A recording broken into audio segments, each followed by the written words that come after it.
Now to Rand Paul, he was meeting alone with the president, so he's not part of this group that's meeting in group with the president right now. He joins us for his first chat since that one-on-one. Senator, good to have you. Thank you. What came of your meeting? You know, I think we had a good discussion, and I told the president that I'm open to supporting it, but it has to get better, and it has to be more of a repeal bill. We keep too many of the Obamacare regulations, we keep too many of the Obamacare subsidies, and we create a new federal fund to subsidize insurance companies. So we've got to look at all of that, and we have to ask the people who elected us on repealing Obamacare if this bill is really repeal. But I thought the president was very open-minded towards trying to make the bill a better bill, and I get along very well with the president. I think I can work with him, but everybody's got to be open to letting the bill become more of a repeal bill and less of a big government bill. Did the president agree with that sentiment, that it should be more of a repeal effort? Yeah, I think he and I see eye to eye. I don't want to characterize exactly what he's for or against, but you know, he's a guy who comes from business. He understands that regulations drive up prices, and that the main thing that's driven Obamacare prices up, you know, for health insurance is all the mandates. Every one of them costs extra money, and then we price the young, healthy people out, and we get the death spiral of Obamacare. But I think he also feels the pressure to try to get something done. So that's what really, you know, the way it's being tugged back and forth. But I think we have to follow the promises we made, and that is to repeal it. And right now the bill isn't a repeal bill.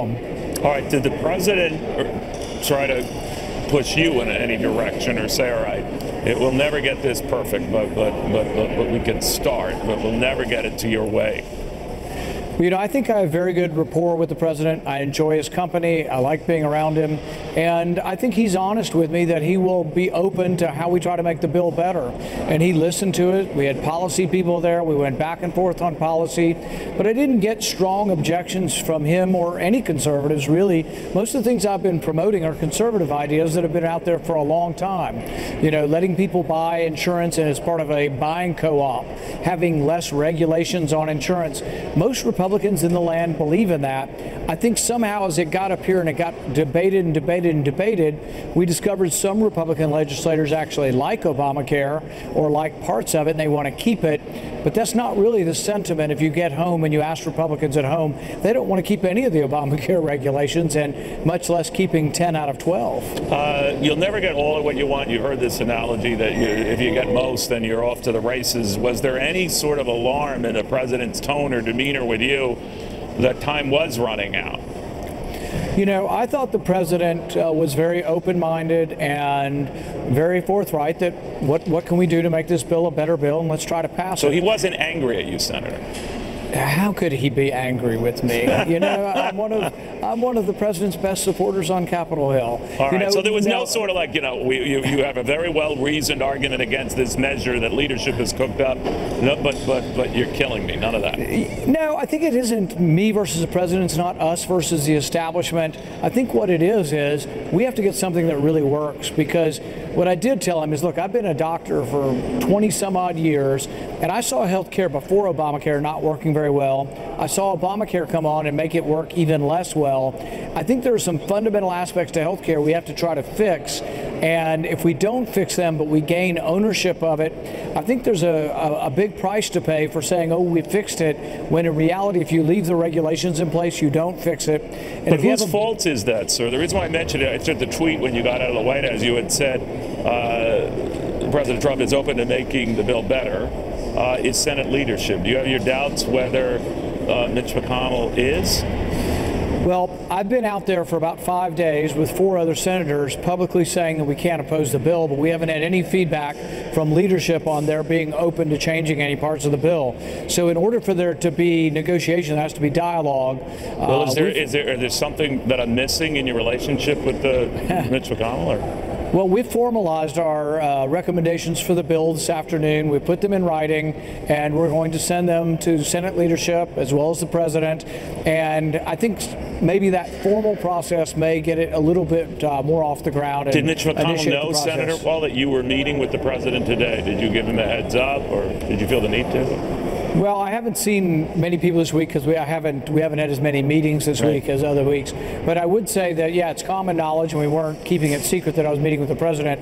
I think this thing still could be done, but we have to keep our promise to the Republican voters as well as all voters that we were going to repeal the disaster that is Obamacare. But in order to get rid of the high prices of Obamacare, you have to repeal the regulations. And if we tinker around the edge with one or two regulations, the prices won't come down. And guess who they're going to blame?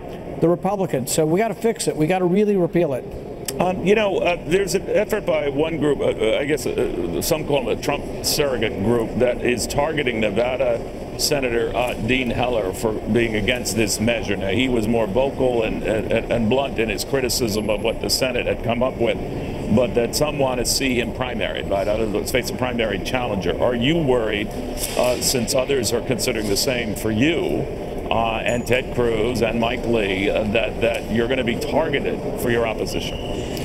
No, I feel very comfortable that I was elected by people who knew I was for repealing Obamacare and that I was for replacing it with freedom. Freedom to buy inexpensive insurance, freedom to buy any kind of insurance you want, and also for trying to give people new possibilities, thinking outside the box to try to figure out how we could get less expensive insurance for people. And I've been very frank about that when I ran for office. I've run for office twice, and not everybody probably agrees with my approach, but I think they know that I'm honestly trying to find a solution to get lower prices. You know, Senator, the reason why I mention this is there was a great deal of vitriol in talking to people like Katrina Pearson, who supports this effort to go after particularly Dean Heller, Nevada, for opposing the Republican plan. I want you to just react to this. This was from Fox Business Network yesterday.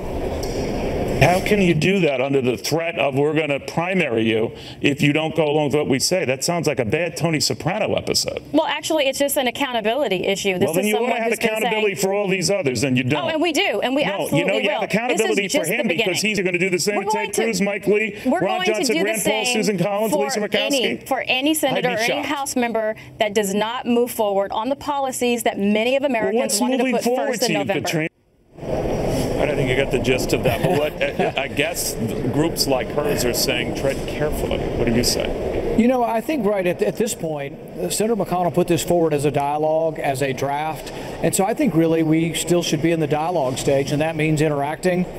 No matter whether you're coming in from the moderate side or the conservative side, I think we interact and we try to see if there is a sweet spot that we can find. But I think it's important that some of us stand firm now, because if you don't stand firm now and you say, oh, we'll vote on an amendment, it's not changing. This is what we'll have. Now is the time to change the bill. And I think by my steadfastness in being for repeal, I think I can get this bill to look more like repeal before it goes through.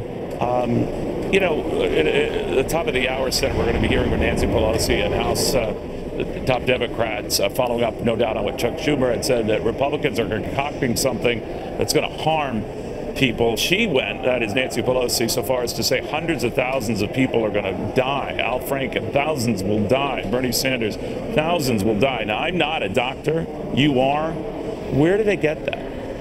Well, it's absolutely false. I would say it's ignorant hyperbole. And I think it's such hyperbole, so outlandish, that most common sense Americans will say, what in the world are they talking about? Are they really serious? See, look, we can have different opinions in our country, but President Obama, I thought, was trying to do the best for people. He really did try to help get more people health care. It didn't work, but I don't think he was trying to kill people. Likewise, Republicans were trying to do the same thing President Obama wanted. More health insurance for people at a cheaper price, but none of us is going to, allow people to die in the streets.